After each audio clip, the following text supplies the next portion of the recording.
This reading is Matthew chapter 18 from the New International Version. The greatest in the kingdom of heaven. At that time, the disciples came to Jesus and asked, "Who then is the greatest in the kingdom of heaven?" He called a little child to him and placed the child among them.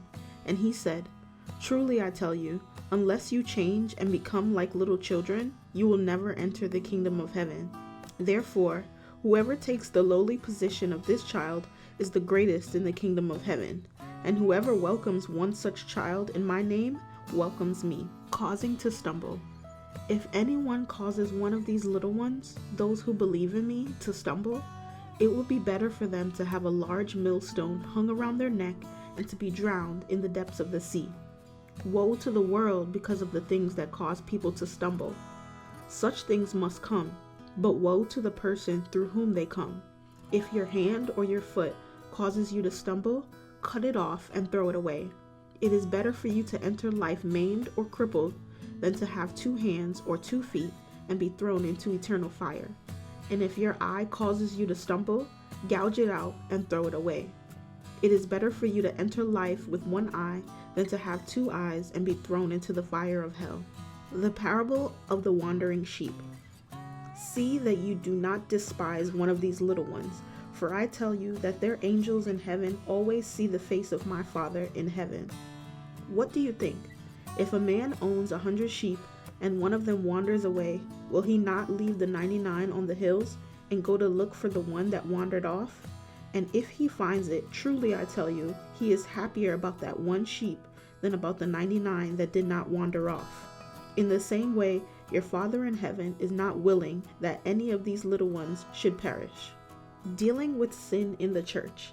If your brother or sister sins, go and point out their fault just between the 2 of you. If they listen to you, you have won them over. But if they will not listen, take 1 or 2 others along, so that every matter may be established by the testimony of 2 or 3 witnesses. If they still refuse to listen, tell it to the church.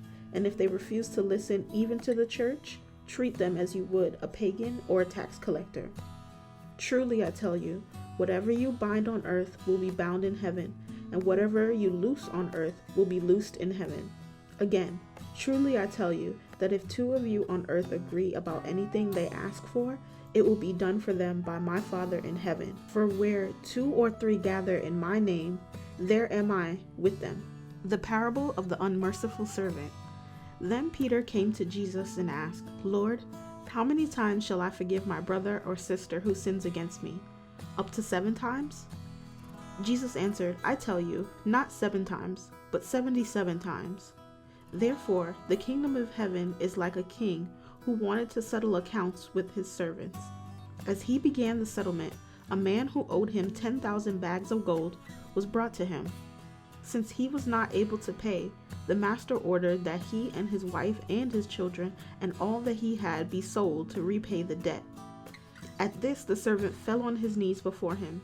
'Be patient with me,' he begged, 'and I will pay back everything.' The servant's master took pity on him, canceled the debt, and let him go. But when that servant went out, he found one of his fellow servants who owed him 100 silver coins. He grabbed him and began to choke him. 'Pay back what you owe me,' he demanded. His fellow servant fell to his knees and begged him, 'Be patient with me, and I will pay it back.' But he refused. Instead, he went off and had the man thrown into prison until he could pay the debt. When the other servants saw what had happened, they were outraged and went and told their master everything that had happened. Then the master called the servant in. 'You wicked servant,' he said, 'I canceled all that debt of yours because you begged me to. Shouldn't you have had mercy on your fellow servant just as I had on you?' In anger, his master handed him over to the jailers to be tortured until he should pay back all he owed. This is how my heavenly Father will treat each of you unless you forgive your brother or sister from your heart."